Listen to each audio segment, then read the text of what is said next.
오늘 우리에게 주신 말씀은 에베소서 4장 25절에서 32절까지 말씀입니다.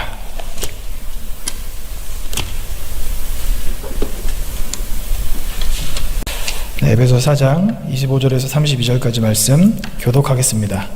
그런즉 거짓을 버리고 각각 그 이웃과 더불어 참된 것을 말하라. 이는 우리가 서로 지체가 됨이라.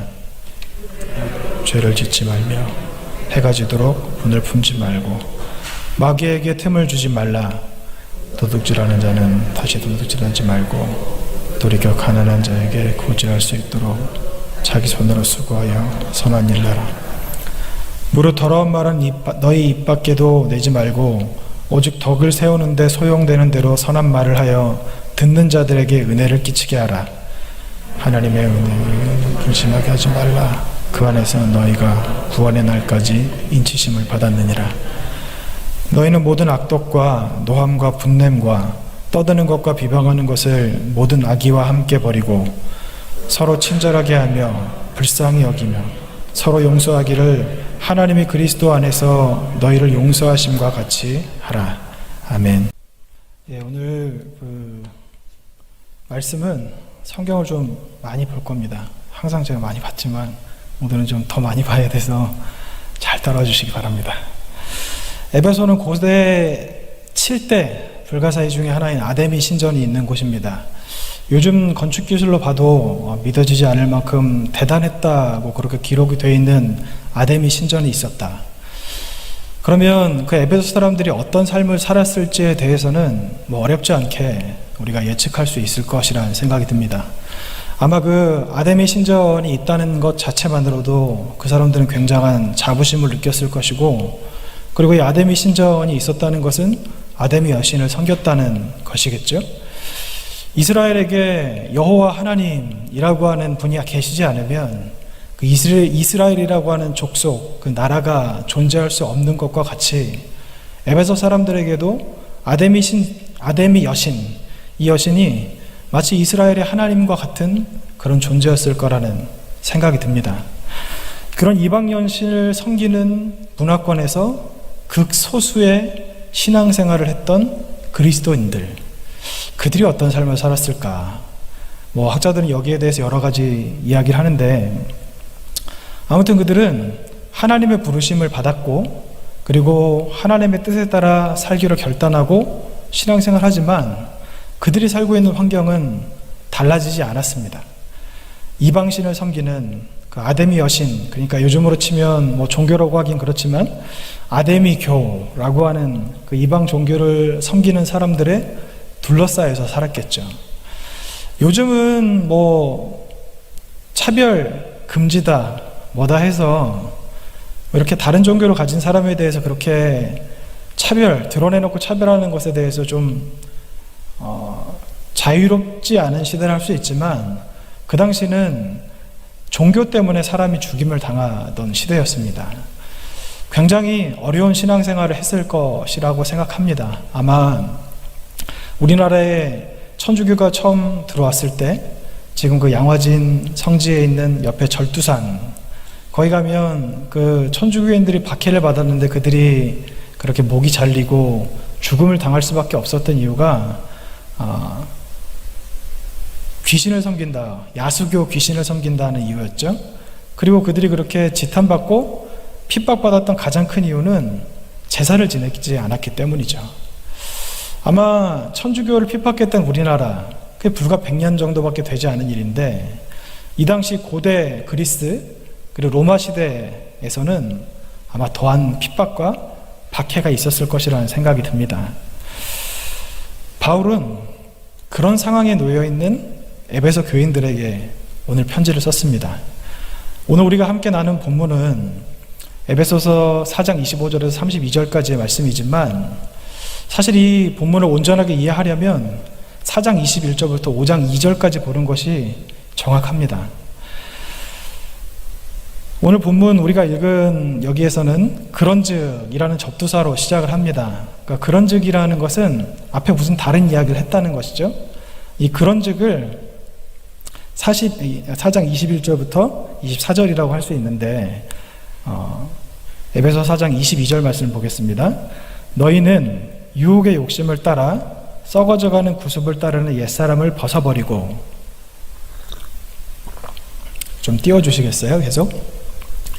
여러분 이 말씀을 가만히 보시면 이렇게 이해하실 거예요. 아마 유혹의 욕심을 따라 썩어져가는, 그러니까 유혹의 욕심을 따라 썩어져가는 구습을 옛사람이 따른다, 이렇게 생각하실 겁니다. 근데 번역이 약간 오해가 될 만하게 번역이 돼 있어요. 원문으로 보면 이건 어떤 내용이냐면 유혹의 욕심을 따라 썩어져 가는과 구습을 따르는 옛사람을 이렇게 잘라서 봐야 됩니다. 그러니까 옛사람이 유혹의 욕심을 따라 썩어져가는 구습을 따르는 것이 아니라 구습을 따르는 옛사람, 그러니까 옛사람이 어떤 존재인지를 이야기하고 있는 겁니다. 제가 이런 말씀을 드린 이유는 그냥 옛사람이라고 생각을 하면 우리는 불신자였을 때를 생각하거든요. 근데 말씀을 계속 우리가 나누다 보면 아마 그게 아니라는 것을 아실 수 있게 되실 겁니다. 아까 읽었던 유혹의 욕심을 따라 썩어져 가는 이라고 되어 있는데요, 거기 사실은 유혹의 욕심이라고 하기보다는 속임수 때문에 생긴 욕심이라고 보는 것이 원문에 더 가까운 해석이라고 할 수 있습니다. 듣고 지나가 주시면 됩니다. 에베소 4장 23절 말씀입니다. 오직 너희의 심령이 새롭게 되어, 흠정역 버전으로 한번 다시 읽어드리겠습니다. 너희의 생각의 영을 새롭게 하라, 이렇게 되어 있거든요. 본문에서는 개역개정 버전 다시 띄워주시겠어요? 우리가 읽는 성경인데 보시면 너희의 심령이 새롭게 되어 라고 기록이 되어 있는데 이것도 좀 번역이 좀 이상합니다. 원문을 보면요, 심령이 따로 써 있어요. 그러니까 앞에 있는 심은 너희의 마음, 생각이고요, 뒤에 있는 영은 본문에 푸뉴마로 되어 있습니다. 헬라어에서 푸뉴마는 성령을 뜻하거든요. 그러니까 이게 사실은 너희의 심령이 새롭게 되어, 그러니까 너네가 너희의 생각과 그 마음을 새롭게 해라, 이 뜻으로 우리는 읽을 수 있는데 원문에 가까운 해석은 어떤 해석이냐면 오직 너희 마음에 계신 성령으로 말미암아 새롭게 되어, 이게 정확한 뜻이라고 할 수 있습니다. 그러니까 성령께서는 우리 안에 거주하시죠. 내주하시는 성령님이시죠.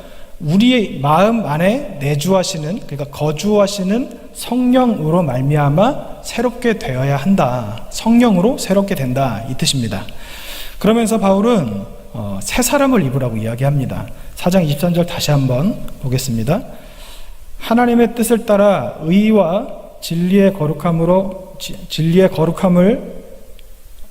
지으심을 받은 새 사람을 입으라. 좀 성경 그게 잘못 나왔는데 24절이죠.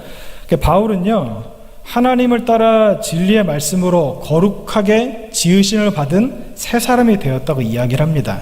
그리고 옛사람을 벗어버리라 그러고 새 사람을 입으라고 이야기하거든요. 그러니까 우리가 그냥 알고 있는 그냥 옛날 생각을 버리고 새로운 사람이 되어라, 뭐 이런 의미라고 생각하실 수도 있겠지만 좀 자세히 알아보겠습니다. 로마서 6장 6절입니다. 우리가 알거니와 우리의 옛사람이 예수와 함께 십자가에 못 박힌 것은 죄의 몸이 죽어 다시는 우리가 죄에게 종노릇 하지 아니하려 함이니. 옛사람이 죽는 것이 곧 그 옛사람을 벗는 것을 뜻한다고 할 수 있고요. 갈라디아서 2장 2절입니다. 내가 그리스도와 함께 십자가에 못 박혔나니 그런즉 이제는 내가 사는 것이 아니요 오직 내 안에 그리스도께서 사시는 것이라. 이제 내가 육체 가운데 사는 것은 나를 사랑하사 나를 위하여 자기 자신을 버리신 하나님의 아들을 믿는 믿음 안에서 사는 것이라, 이렇게 말씀을 하고 계시고, 그리고 갈라디아서 3장 27절입니다. 누구든지 그리스도와 합하기 위하여 세례를 받은 자는 그리스도로 옷 입었느니라. 그러니까 옛사람이 죽고 나니까 내 안에 예수님께서 사시는 거예요. 그거를 여기서는 새 사람으로 옷 입었다, 이렇게 표현을 하고 있는 거고요. 한 절 더 보겠습니다. 고린도서 5장 17절입니다. 그런즉 누구든지 그리스도 안에 있으면 새로운 피조물이라. 이전 것은 지나갔으니 보라 새 것이 되었도다. 그러니까 옛사람이 죽고 새 사람이 되는 원리가 이런 겁니다. 내가 예수님과 함께 십자가에 못 박히고, 그리고 예수님께서 사셔서 내가 새로운 사람이 되었는데, 내가 이전 것은 지나가고 새 것이 되었다. 온전하게 새롭게 되었다. 이렇게 표현을 하고 있는 겁니다. 근데 여러분, 본문의 앞에 18절, 19절 말씀에 보면 이방인이라는 표현이 나옵니다. 근데 여러분, 제가 아까 말씀을 안 드렸군요. 지난번에 제가 말씀을 전할 때 말씀드렸는데, 이 에베소 교인들은 유대인들이 아니라 이방인들이었습니다. 그러니까 이방인인 에베소 교인들에게 편지를 썼는데 이방인들이라고 이야기를 하고, 그리고 그 이방인을 뭐라고 표현하는지 아세요? 이방인인 너희들, 이게 아니라 이방인인 그들이라고 표현을 합니다. 이것과, 그리고 에베소 교인들에게 너희라고 하지 않고 이걸 그들이라고 표현했고, 그리고 22절에 구습, 옛사람이라고 표현하는 것을 보면 이건 무슨 말을 하는 거냐면요, 에베소 교인들이 이미 새 사람이 되었다는 이야기입니다. 여러분, 우리는 옛사람, 새사람에 대해서 많이 들어보셨죠? 근데 여러분, 새 사람이 되지 않았으면 옛 사람이 나올 이유가 있을까요? 새롭게 되었기 때문에 옛 사람에 대해서 언급을 할 수밖에 없는 겁니다. 그러니까 우리는 옛 사람과 새 사람이 있는데 옛 사람을 버리고 새 사람이 되어라. 그러니까 에베소 교인들이 옛 사람이었는데 너희가 이제 새 사람이 되어야 된다. 이렇게 받아들이실 수 있겠지만, 사실 바울이 여기서 정말로 이야기하고자 하시는 바는 뭐냐면, 에베소 교인들은 이미 새 사람이 된 사람들이라는 겁니다. 근데 그들에게 왜 이렇게 바울이 이야기를 하고 계실까요? 제가 처음에 말씀드렸던 것과 연결이 됩니다. 에베소 교인들이 신앙생활하는 이 시대는 그리스도인으로 산다는 극소수의 종교인으로 산다는 것이 굉장히 힘든 시대였습니다. 그런 그들에게 가족들도 있을 것이고 친구들도 있을 것이고 지인들도 있을 텐데, 아데미 여신을 섬기는 사람들이 와서 이야기하는 거예요. 야, 너 때문에 우리가 얼굴을 못 들고 다니겠어. 네가 그러고 다니니까 나까지 욕먹어. 왜 그렇게 힘들게 사냐. 그만하고 그냥 예전같이 편하게 살아. 뭘 그렇게 유별나게 떨어. 종교가 다 똑같지. 라는 이야기를 아마 들었을 것입니다. 이런 내외부에서의 압력으로 인해서 그리스도인들이 분명히 새 사람이 되었는데 다시 옛사람으로 돌아가려고 하는 그 기점에 놓여 있을 때 에베소서가 쓰여졌습니다. 그런 그들에게 지금 바울이 이야기하는 것이 그거예요. 너희는 새 사람이야. 옛사람이 아니라 새 사람이야. 이 말을 하는 겁니다. 그러면서 하시는 말씀이 뭡니까? 앞으로 우리가 읽게 될 말씀의 내용이 이건데요. 너희가 새 사람이면 너희는 그에 걸맞는 삶을 살아야 하는 거야. 아무리 상황이 어렵고 환경이 힘들고 주변에서 압력을 넣는다 하더라도 새 사람과 같이 새 사람에 맞게 걸맞게 살아야 되는 거다. 옛사람으로 돌아가면 안 된다. 이 이야기를 하고 계십니다. 새 사람이 되었지만 예전의 모습으로 회귀하려고 하는 그 에베소 교인들에게 바울은 이렇게 말씀하십니다. 25절입니다. 그런즉 거짓을 버리고 각각 그 이웃과 더불어 참된 것을 말하라. 이는 우리가 서로 지체됨이라. 그러니까 여기서 말하는 그런즉이라는 것은 앞에 제가 말씀드렸던 그거를 설명드린 거예요. 옛사람으로 돌아가면 안 된다. 너희들은 새 사람이다. 이 이야기를 하시면서 여기 보시면 이웃과 더불어 참된 것을 말하라 이렇게 되어 있는데, 성경에 말하는 이웃은 두 가지 종류가 있습니다. 첫 번째 이웃은 우리와 얼굴을 맞대고 사는 모든 사람들, 그러니까 세상 모든 사람들을 이웃이라고 성경에서 말씀하시고, 또 두 번째, 오늘 이 본문에서 말씀하시는 이웃은 이 말씀 뒤에 보면 우리가 서로 지체됨이라, 이것을 봤을 때 교회를 이야기하는 겁니다. 교회 공동체 안에 있는 성도들 서로 간에, 그러니까 교회 안에 있는 사람들, 성도들을 이웃이라고 이야기하고 계십니다. 그러면서 25절에 각각 이웃과 더불어 참된 것을 말하라. 이 같은 교인끼리 참된 말을 하라는 거예요. 이게 구태의연하게 들리실 수 있겠지만 사실 여러분 이게 쉬운 일이 아니라는 거 아시죠? 여러분 지금 여기에 몇 분 안 되는 분들이 계시지만 우리 영주교회에 계신 모든 분들과 여러분이 말이 통하십니까? 스스로 생각하실 때 모든 사람에게 여러분의 진심을 드러내놓고 말씀하실 수 있으신가요? 또 어떤 분들은 수준이라는 걸 생각하면서 나와 이 사람은 수준이 맞지 않아 라고 생각하는 분들도 있다는 이야기를 들었습니다. 이렇게 일주일에 한 번 교회에서 만나는 사이면 마음을 터놓고 이야기할 수도 있지만 사실 마음이 없는 말을 하는 경우가 더 많습니다. 오늘 성경에서 이야기하는 이 참된 것을 말하라고 하는 것은 뭐냐면 마음이 없는 말을 하지 마라. 진심으로 말을 해라. 성도들 간에 서로 그렇게 이야기해야 된다. 이렇게 말씀하시는 겁니다. 쉽지 않은 일이죠. 26절과 27절 말씀 보겠습니다. 분을 내어도 죄를 짓지 말며 해가 지도록 분을 품지 말고 마귀에게 틈을 주지 말라. 본문에서는 분이 2번 나옵니다. 처음에 나오는 분에 대해서 먼저 알아보기를 원하는데요. 여기 나와 있는 이 첫 번째 나와 있는 분은 분노, 화를 이야기합니다. 근데 이 화에는 2가지가 있다고 말을 합니다. 하나는 내 이익과 관련됐을 때 혹은 내 자존심을 건드렸을 때 나도 모르게 나는 화, 이게 첫 번째 화고, 그리고 2번째 화는 의분입니다. 의로운 분노, 하나님께서 주신 선한 양심을 따라 불의한 일을 봤을 때 그것을 참지 못하는 것. 길성란 교수님은 그것을 놓고 이렇게 이야기하셨어요. 불의한 일에 대해 분노하는 것은 새 사람을 입은 성도들에게 바람직한 것이며 반드시 필요한 것이다, 이렇게 말씀하셨습니다. 우리가 살다 보면 화를 내게 되죠.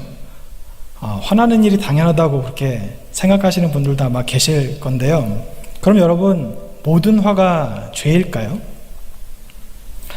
분을 낼 때 죄를 짓지 말라, 이렇게 표현이 되어 있으니까 꼭 화를 내도 죄를 안 지을 수 있구나, 이렇게 생각할 수 있지 않겠습니까? 그렇게 생각하시는 분들도 계시고 안 하시는 분들도 계실 텐데, 제가 여러분들께 한번 질문을 할게요. 이 말씀은 화를 내라는 말인가요? 내지 말라는 말인가요? 네, 야고보서 1장 20절입니다. 사람의 성내는 것이 하나님의 의를 이루지 못함이라. 사람의 화내는 것이 하나님의 의를 이루지 못한다고 말씀하시는 거고요. 시편 4편 4절입니다. 너희는 떨며 범죄하지 말지어다. 자리에 누워 심중에 말하고 잠잠할지어다. 여기서 말하는 떨면은요, 화가 머리끝까지 차서 부들부들 떠는 상태입니다. 이렇게 이야기하고 이게 범죄라고 말씀하시는 거예요. 이 부분에 대해서 달라스 윌러드는 이렇게 이야기했습니다. 정도를 불문하고 모든 분노에는 어느 정도의 악의가 들어있다. 이 악의에 대해서 여러분 한번 잘 생각해 주시고 좀 이따가 제가 다시 말씀을 드릴 텐데 기억해 주시기 바랍니다. 앞에 말씀들을 볼 때 화내는 것은 하나님의 뜻이 아니라고 할 수 있습니다. 사람이 살다 보면 자연 발생적으로 화가 나는 일이 있을 수 있습니다. 그러나 화를 냈다 하더라도 속히 풀어야 한다고 성경은 말씀하고 있습니다. 아무리 의로운 분노라 할지라도, 여러분, 제가 어떤 의로운 일에 분노가 일어났다고 했을 때 그것을 마음에 품고 있으면 그것을 통해서 하나님의 선한 일을 이룰 수 있을까요? 당연히 못 이룹니다.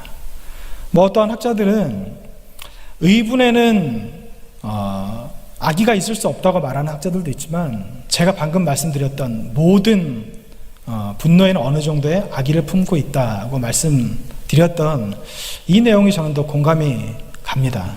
아무리 어려운 일이라도 화를 마음에 품고 있으면 자기가 손해고 그것을 통해서 어떤 일도 이루어지지 않기 때문이죠. 근데 여러분, 화를 내지 말라고 성경에서 말씀하고 계신데 이 참 안타까운 게 뭐냐면 기독교인 중에 화를 안 내는 사람이 별로 없는 것 같아요. 그러니까 세상 사람들이 뭐라 그럽니까? 화 안 내고 착한 사람을 뭐라고 이야기하죠? 야, 저 사람 예수님 같아, 이렇게 얘기 안 하잖아요. 저 사람 부처 같아, 이러지 않습니까? 이 참 안타까운 일입니다. 에베소 4장 26절 27절 다시 한번 보겠습니다. 분을 내어도 죄를 짓지 말며 해가 지도록 분을 품지 말고 마귀에게 틈을 주지 말라. 두 번째 나오는 분은요, 첫 번째 나와 있는 단어와 좀 다릅니다.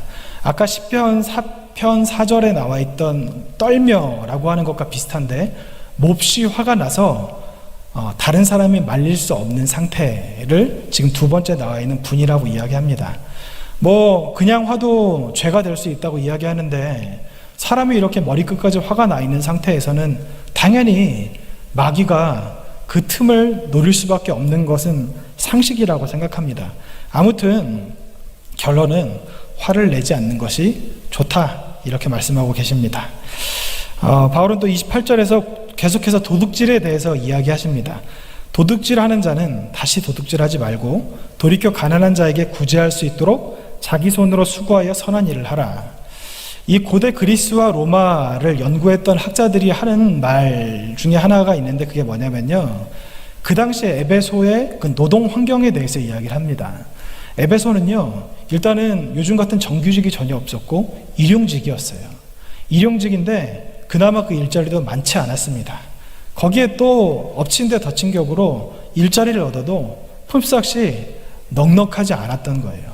그러니까 노동자들 입장에서는 가족이 있고 가족을 부양해야 되는데 일자리를 얻을 수도 없고, 그리고 일자리를 구해도 이게 입에 풀칠하기도 빠듯할 정도로 힘든 환경이었다고 합니다. 그래서 그 당시 에베소 지방에서는 직장에 나가거나 혹은 다른 사람의 물건, 다른 사람의 물건을 훔치는 것이 그렇게 크게 죄악시 되지 않는 그런 문화였다고 이야기합니다. 오늘의 편지의 대상은 에베소 성도들이거든요. 근데 여러분, 성도들에게 편지를 썼는데 도둑질하지 말라고 이야기하는 거예요. 그러니까 이 말은 무슨 말입니까? 에베소 교회 안에 도둑질하는 사람이 있었다는 겁니다. 그럼 바울이 그 도둑질하는 사람에게 도둑질을 멈춰라, 그만해라, 이렇게만 말씀하시는 것이 아닙니다. 우리나라는 좀 정이 약한 나라죠. 그래서 사람이 어떤 죄를 지었을 때 정말 딱한 상황이 되면 그러잖아요. 오죽했으면 그랬을까, 딱하다, 안 됐다, 이렇게 말씀하시지 않습니까? 그 당시에도 그럴 수 있는 여지가 충분히 있었어요. 왜냐하면 도둑질이라고 하는 것이 문화라고 여겨지는, 그러니까 거의 문화인 상황이었으니까 오죽했으면 그랬겠나라고 하는 생각을 할 수 있지만, 바울은 도둑질을 멈추라고 이야기하시는 것뿐만 아니라 여기서 한 가지를 더 요구하십니다. 도둑질을 멈춰라, 그리고 네 손으로 수고해서 돈을 벌어서 가난한 자를 구제하라. 굉장히 좀 부담스럽죠. 도둑질만 하지 마라, 이게 아니라 가서 일을 해. 가족 입에 풀칠하기도 힘든데 더 열심히 해서 가난한 사람들에게 구제를 해 라고 말씀하시는 겁니다. 29절입니다. 선한 말을 하라고 하시는데요, 무릇 더러운 말은 너희 입 밖에도 내지 말고 오직 덕을 세우는 데 소용되는 대로 선한 말을 하여 듣는 자들에게 은혜를 끼치게 하라. 여기서 말하는 더러운 말이라는 것은 더러운 말, 쉽죠? 음란하거나 욕을 하거나 아니면 중상모략을 하거나 다른 사람에 대해서 이간질하거나 모든 악과 관련된 말이라고 할 수 있습니다. 근데 여기에 덕을 세우는데 소용되는 대로라고 기록이 되어 있는데, 여러분 원문을 찾아보니까 덕을 세우는데 소용되는 대로가 아니고요, 덕이라는 말이 나와 있지 않아요. 그냥 세우기 위하여라는 단어만 있습니다. 그러면 도대체 무엇을 세우기 위하여일까? 도대체 무엇 때문에 덕이라는 말을 추가했을까? 제가 그래서 이 덕을 세우는데, 그러니까 세우기 위하여라는 말의 용례를 찾아봤는데요. 에베소서 4장 12절과 16절에 이 똑같은 단어가 쓰였습니다. 근데 거기서는 어떻게 쓰였냐면요, 그리스도의 몸을 세우기 위하여, 그리고 두 번째는 교회를 세우기 위하여, 이렇게 기록이 되어 있습니다. 이것을 통해서 우리가 이 29절에 나와 있는 세우는 것, 무엇을 세우는지에 대해서 추측할 수 있는 것은 덕이 아니라 교회를 세우기 위하여, 그러니까 공동체를 세우기 위하여. 그러니까 이거를 좀 번역할 때 공동체의 덕을 세우기 위하여 이런 의역을 하신 것 같아요. 아무튼 덕을 세우기 위하여, 교회 공동체를 세우기 위하여 라고 이렇게 말씀하시는데, 이런 관점에서 보면요, 여기서 말하는 더러운 말이라는 것은 교회 안에서 육두문자를 쓰시는 분이 가끔 계시긴 하죠. 그런 말도 쓰면 안 되고, 그리고 다른 사람을 이간질하는 말도 쓰면 안 되고, 그리고 다른 사람을 깎아내리는 말도 쓰면 안 되고, 그러니까 공동체에 유익이 되지 않는 모든 말을 하지 마라. 이 말씀을 하는 겁니다. 교회가 하나 되는 것, 이것을 기준으로 내가 이 말을 했을 때 교회가 하나 될지, 교회가 하나 되지 못할지, 이것을 기준 삼아 이야기하라는 겁니다. 30절입니다. 하나님의 성령을 근심하게 하지 말라. 그 안에서 너희가 구원의 날까지 인치심을 받았느니라. 이 구절은요, 원래 앞에 그리고라는 단어가 있습니다. 근데 번역이 안 됐어요. 그래서 우리가 이 성경을 읽을 때 갑자기 무슨 하나님의 성령을 근심하게 하지 말라? 이런 말이 나오나? 라는 생각이 들지만 앞에 그리고라는 말이 붙었다는 것은 우리가 지금까지 읽었던 25절에서 29절까지 이것하고 이것 하지 말라, 이것하고 이것 하지 말라들에 대한 이야기라는 겁니다. 그러니까 성령을 근심하게 하지 말라, 이 구절이 앞에 있는 내용과 밀접하게 연관이 있다는 이야기입니다. 문맥으로 볼 때 성령을 근심하게 하는 것은요, 앞에 이야기했던 것이죠. 참된 말을 하지 않는 것, 분내는 것, 도둑질하는 것, 그리고 더러운 말을 하는 것, 이런 것들 때문에 성령께서 근심하시게 된다는 것인데, 이것을 한마디로 정리하면 죄입니다. 죄로 인해서 성령께서 근심하시게 된다고 말씀하고 있습니다. 에베소 4장 40절 다시 보겠습니다. 하나님의 성령을 근심하게 하지 말라. 그 안에서 너희가 구원의 날까지 인치심을 받았느니라. 그 안에서 너희가 구원의 날까지 인치심을 받았느니라 라고 이렇게 말씀하시는데, 여러분 이 표시된 부분과 이 앞에 있는, 그러니까 4장 30절이 우리에게 아주 중요하게 시사하시는 바가 있습니다. 첫 번째는 뭐냐면요, 우리 안에 계신 성령이 우리 구원의 징표라는 것입니다. 4장 30절 이거 그냥 띄워주시기 바랍니다. 하나님의 성령을 근심하게 하지 말라. 그 안에서 너희가 구원의 날까지 인치심을 받았느니라. 이렇게 기록이 되어 있고, 에베소 1장 13절입니다. 그 안에서 너희도 진리의 말씀 곧 너희의 구원의 복음을 듣고 그 안에서 또한 믿어 약속의 성령으로 인치심을 받았느니라. 우리는 예수 그리스도를 믿는 믿음으로 구원받는다고 알고 계시죠? 그러니까 구원의 복음을 듣고 예수 그리스도 안에서 예수 그리스도를 믿어서 성령으로 인치심을 받았다고 이야기를 하시는 겁니다. 다시 말씀드리면 예수 그리스도를 믿는 사람, 구원받은 사람 그 안에는 성령님이 계시다는 이야기입니다. 여기서 말하는 인치심이라는 것을 원어로 보면 도장 찍다라는 뜻이 있습니다. 그러니까 예수님을 믿고 구원을 받은 사람은 성령으로 도장이 찍힌 사람이라는 뜻이라는 겁니다. 근데 도장이 우리에게 찍힌 것이 아니라 성령 자체가 도장이시라는 거죠. 구원받은 사람 안에는 반드시 성령님이 계십니다. 그게 바로 구원의 표식입니다. 30절이 또 한 가지 말씀하시는 아주 중요한 바가 있습니다. 하나님의 성령을 근심하게 하지 말라. 그 안에서 너희가 구원의 날까지 인치심을 받았느니라. 하나님의 성령을 근심하게 하지 말라. 이것을 통해서 우리가 알 수 있는 것이 무엇입니까? 바로 성령은 우리를 떠나실 수 있다는 것입니다. 성령은 인격이십니다. 감정이 있으신 분이라는 거예요. 근데 그분이 근심하게 된다? 이게 도대체 무슨 뜻일까요? 근심하면 그래서 뭐가 어떻게 됐다는 것이죠? 그런데 여기서 근심하시는 것에 대해서 이야기하면서 그 뒤에 너희가 그 안에서 구원의 날까지 인치심을 받았다는 것은 무엇이냐면, 성령의 근심이 쌓이게 되면 성령 안에서 인치심을 받은 우리의 구원까지도 지장을 받게 된다고 말씀을 하시는 겁니다. 성령은요, 감정이 있으신 분이죠. 우리가 죄를 계속 지으면 속이 상하시는 분이세요. 여기서 근심이라는 것은 상처를 입다, 이런 뜻이 있거든요. 상처 입으시고 그렇게 슬퍼하시는 성령님, 이 성령님이 우리를 떠나신다, 이것에 대해서 학자들의 의견이 분분하거든요.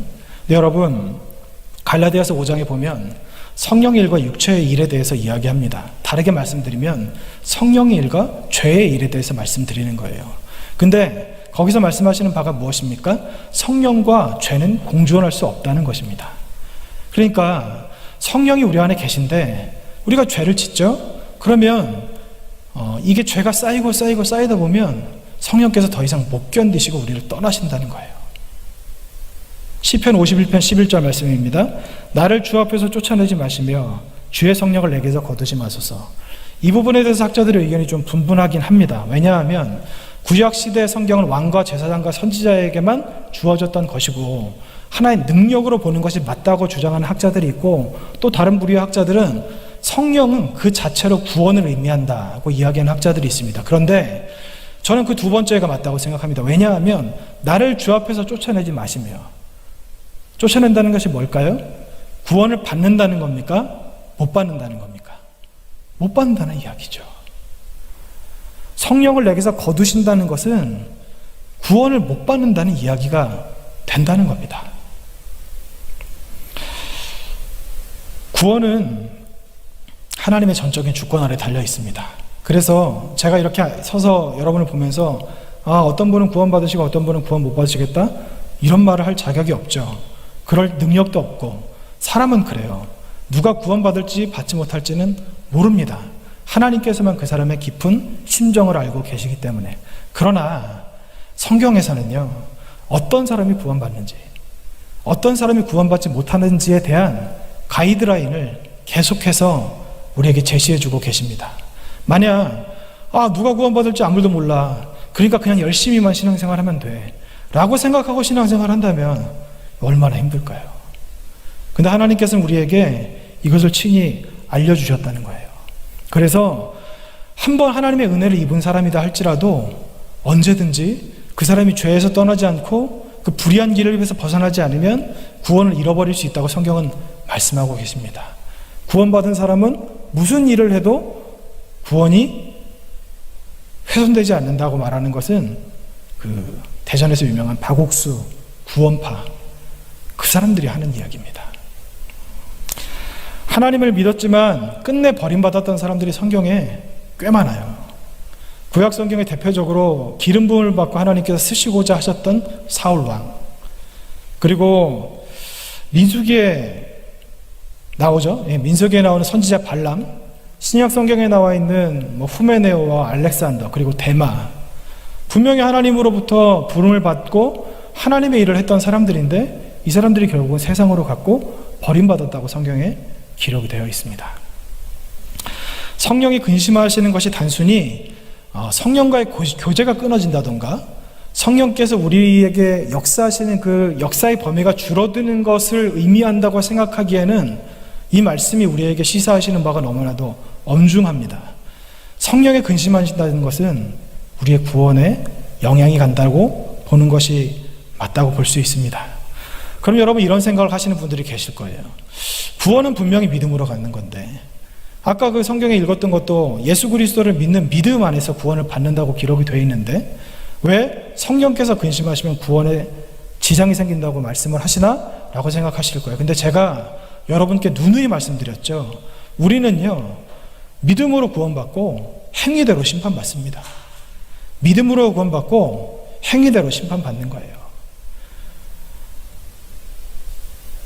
김세영 교수님은 이 부분에 대해서 이렇게 이야기하셨어요. 이미와 아직의 구원, 그러니까 이미 얻은 구원과 아직 얻지 못한 구원, 두 가지 구원을 이야기했습니다. 첫 번째 구원은 예수 그리스도를 믿는 믿음으로 말미암아 우리가 새 사람이 된 거예요. 그런데 아직의 구원은 뭐냐면, 새 사람이 됐지만, 여러분, 우리가 새 사람이 됐지만 새 사람으로서 완성이 됐습니까? 안 됐잖아요. 아직의 구원은 뭐냐면 우리가 새 사람이 됐지만 새 사람이 완성되어 가는 그 단계, 성화를 이야기하는 겁니다. 그래서 우리의 구원을 잃어버리지 않고 끝까지 낙오하지 않고 이 길을 완주했을 때 얻을 수 있는 궁극적인 구원에 이르는 것이 두 번째 아직의 구원이라고 말씀합니다. 근데 단순히 이것은 제 생각이나 김세영 교수님만 말씀하신 게 아니에요. 세계적인 신학자인 마틴 로이드 존스, 존 스토트, 톰 라이트, 그리고 더글라스 무, 아더 핑크, 우리나라의 길성란 교수님, 그리고 양영희 교수님, 그리고 권현경 교수님, 수많은 학자들이 이런 이야기를 합니다. 그러면서 성경에서는 31절에 이렇게 말씀합니다. 너희는 모든 악독과 노함과 분냄과 떠드는 것과 비방하는 것을 모든 악의와 함께 버리고 라고 말씀하시는데, 여기서 말하는 악독이라는 것은요, 화가 너무 나가지고 화해하기를 거부하는 상태, 강팍한 상태를 이야기하는 거고요. 노함과 분냄이라고 하는 것은 사람이 화를 내는 것, 그리고 떠드는 것은 고함치는 겁니다. 비방하는 것은 다른 사람이나 하나님을 반대해서 그 사람을 깎아내리는 것을 이야기하고 계십니다. 그러면서 32절에 서로 친절하게 하며 불쌍히 여기며 서로 용서하기를 하나님이 그리스도 안에서 너희를 용서하신과 같이 하라. 31절에서는 아까 25절에서 29절까지 우리가 읽었던 성령을 근심하게 하는 죄의 목록을 나열하고 있고, 32절에서는 이 죄를 끊는 것도 중요한데 거기에서 끝나는 것이 아니라 사랑해라, 친절해라, 이렇게 말씀을 하시는 거예요. 여러분, 죄를 끊는 게 쉽습니까? 이것도 어려운데 거기서 멈추는 것이 아니라 사랑하라는 거예요. 근데 이거는 단순히 31절과 32절에서만 하시는 게 아니라 아까 우리가 말씀드렸던 25절부터 29절까지 한결같이 이야기하시는 이야기입니다. 교회 안에서 성도들에게 하는 이야기라고 하셨잖아요. 그래서 이거를 그래, 교회 믿는 너희들끼리 그냥 서로 잘 지내라, 이런 이야기가 아니고요. 하나님을 믿는 믿음이 있으면 하나님을 향한 신앙이 있는 것은 누구나 다 알고 있는데, 신앙을 가지고 있는 사람은 사람에게 그 신앙이 나타나야 된다. 그것은 방법이 하나밖에 없어요. 사람에게 어떤 사람의 신앙이 나타나는 것은 사랑밖에 없습니다. 그 말씀을 지금 하고 계시는 거고요. 죄가 없으면, 그러니까 죄를 짓지 않으면 성령이 근심하지 않게 되고, 그러면 우리의 구원에는 지장이 없을 것 같은데, 왜 여기에서는 죄를 끊는 것뿐만 아니라 더 나아가서 더 높은 수준의 우리가 하기 힘든 일들을 요구하고 계시는 것일까? 바로 오늘 본문을 통해서 우리가 성령을 통해 구원의 인치심을 받고 우리 안에 계신 성령으로 말미암아 날마다 새로워진다고 말씀하십니다.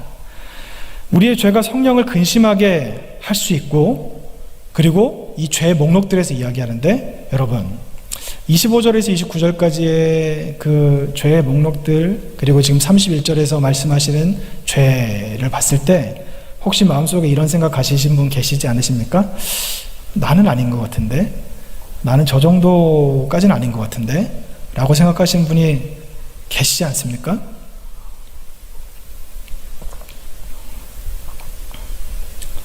나는 그렇게 눈으로 드러나는 죄는 짓지 않는 것 같은데, 나는 겉으로 그렇게 죄가 드러나지 않는 것 같은데 나와 상관없는 이야기인 거 아닌가?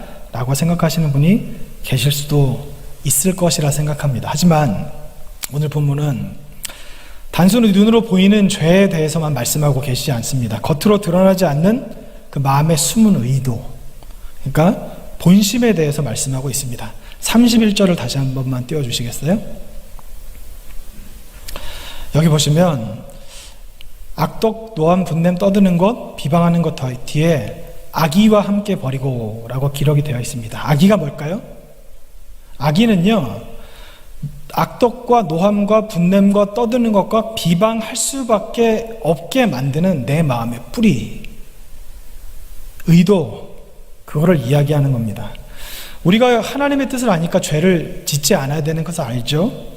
그래서 화난 일이 있을 때, 남을 미워할 만한 일이 있을 때 참아야 된다는 것도 압니다. 근데 여러분, 우리가 살아봐서 아시겠지만 우리의 인내심은 그렇게 대단하지가 않아요. 그래서 사람이 참다 보면 어떤 일이 있습니까? 지렁이도 밟으면 꿈틀한다고 언젠가는 터지게 되는 거예요. 근데 여러분, 성경에서 지금 말씀하시는 것은요, 너희가 눈에 보이는 죄를 짓지 않기 위해서 그것을 스스로 조절하고 컨트롤하는 것이 답이 아니다, 이렇게 말씀하시는 거예요. 그러니까 언제 터질지 모르는 시한폭탄 같은 그런 삶을 사는 것이 아니라 더 나아가서 마음을 바꿔라, 생각을 바꿔라, 악한 의도를 완전히 버리라고 말씀하시는 겁니다. 물론 화나는 일이 있을 때 참는 게 굉장히 중요해요. 이런 마음도 안 갖는 분들이 많거든요. 이것도 굉장히 중요하고 귀한 일입니다. 근데 여러분, 오늘 성경에서 제가 아까 25절에 그리고 23절에 말씀드렸던 우리 안에 계신 성령으로 새롭게 된다는 것의 의미가 무엇인지 아십니까? 죄를 지을 만한 상황이 됐을 때 네 힘으로 참지 말고 네 안에 계신 성령께 맡겨야 된다.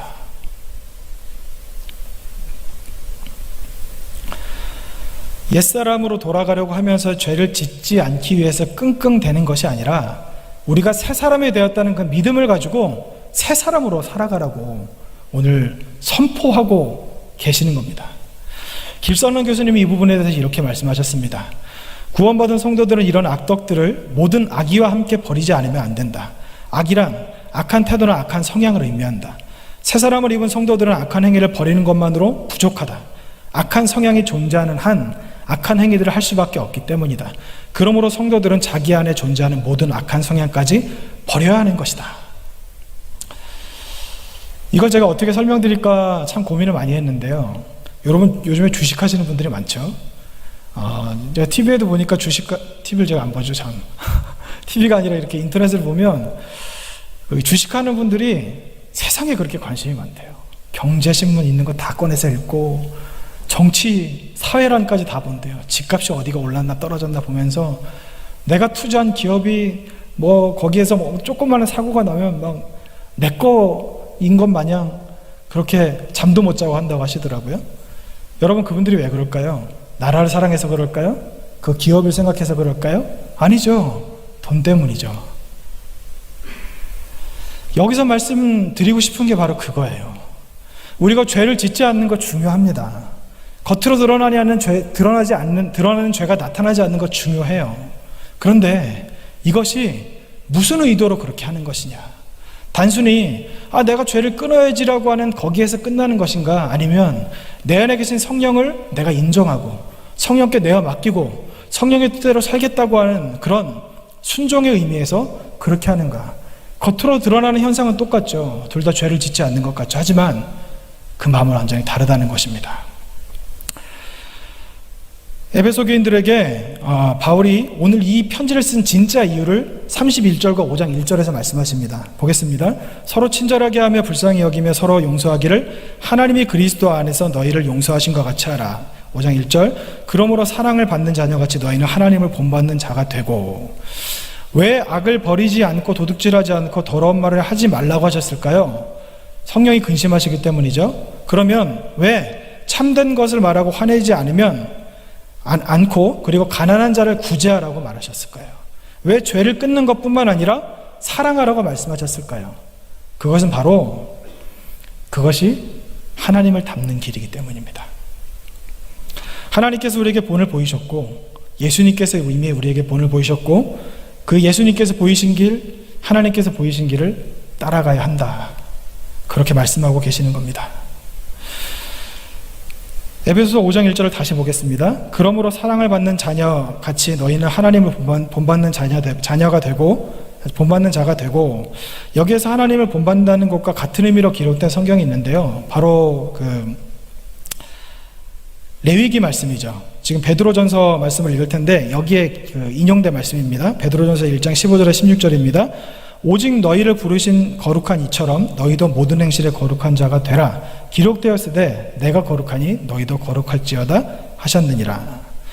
마태복음 5장 48절입니다. 그러므로 하늘에 계신 너희 아버지의 온전하신 것 같이 너희도 온전하라. 에베소서 4장 13절 말씀입니다. 우리가 다 하나님의 아들을 믿는 것과 아는 일이 하나가 되어 온전한 사람을 이루어 그리스도의 장성한 분량에 충만한 데까지 이르리니. 디모데전서 2장 4절입니다. 하나님은 모든 사람이 구원을 받으며 진리를 아는데 이르기를 원하시느니라. 그리스도의 장성한 분량, 다른 말로 하면 온전한 상태, 완전, 바로 거룩입니다. 제가 거룩에 대해서 계속해서 말씀드리는 이유는 하나님께서 우리에게 거룩하라고 하셨기 때문에, 하나님을 본받으라고 하셨기 때문에, 하나님을 닮아가라고 하셨기 때문에. 새 사람을 입은 사람들은 단순히 죄를 끊는 것이 끝이 아니라 거기에서 더 나아가 성도를 사랑하고 원수와 핍박자까지도 사랑할 수 있는 그 사랑이 나타나야 하기 때문에, 이것이 그리스도의 장성한 분량이고 우리가 완주해야 될 성화의 길의 끝에 있는 지점이기 때문에. 복음을 듣고 예수님을 믿는 우리에게 성령께서 찾아오셨습니다. 우리는 새 사람이 되었습니다. 하지만 우리 안에 있는 옛자, 그 옛사람이 계속 이 부활절을 맞아서 그런지 모르겠는데 부활합니다. 우리 안에 그 옛사람의 파편이 계속 나타납니다. 그래서 우리는 때때로 그렇게 생각을 하죠. 내가 구원받은 사람이 맞는가? 내가 새 사람이 된 것이 맞는가? 난 아직 옛사람인가? 여러분, 우리 안에 성령이 계시고 내가 새 사람이 되었다는 믿음이 있고 그리고 그렇게 살아간다면 나는 새 사람입니다. 더 이상 옛사람으로 돌아가려고 하지 말아야 한다는 겁니다. 아까 구습을 따르는 옛사람에 대해서 제가 말씀드렸는데 옛사람의 특징이 그거예요. 옛날로 돌아가려고 한다는 거예요. 우린 옛사람이 아닌데 옛사람의 특징이 나타나니까 자꾸 예전에 편하던 때, 어렵지 않게 신앙생활했던 때, 손아보지 않고 신앙생활했던 때, 손아보지 않고 살았던 때, 내 마음대로 살던 그때를 그리워하게 될 수밖에 없다는 것입니다. 근데 여러분, 우리들은 하나님을 본받아야 합니다. 믿는 우리들은 새 사람이 되었고 성화의 길에 들어섰습니다. 성화의 길의 끝이자면은 궁극적인 구원, 거룩, 온전, 완전이 있습니다. 그 성화의 길에 들어선 모든 사람들의 성품은 순종입니다. 복종입니다. 여러분은 어떤 삶을 살아가고 계십니까? 단순히 내가 다른 사람과 비교했을 때 저 사람보단 내가 낫지, 겉으로 드러나지 않는 죄가 없기 때문에 괜찮지라고 생각하는 거기에 만족하고 계십니까? 아니면 새 사람을 입어 하나님의 온전한 신과 같이 우리가 온전해지기 위해서 날마다 성령께 나의 마음을 드리고 생각을 드리고 성령을 의지하며 살아가십니까? 그래서 여러분들에게 사랑의 모습이 나타나고 계십니까? 저는 이 말씀을 준비하면서 굉장히 큰 도전을 받았습니다. 왜냐하면 새 사람이 된 사람은 사랑의 사람이라고 말씀하셨기 때문에. 여러분은 사랑의 사람이십니까? 사랑의 사람이십니까? 여러분은 하나님을 닮아가기 위해 그렇게 살아가시는 분이십니까? 아니면 눈에 보이는 몇 가지 죄를 끊고 그리고 우리가 인간들이 정해놓은 그 종교적인 그 원칙에 따라 그것을 하며 만족을 얻으며 살아가시는 사람이십니까? 우리 모두가 하나님 앞에 온전한 길, 하나님을 본받는 사람, 거룩한 사람이 되시기를 원합니다.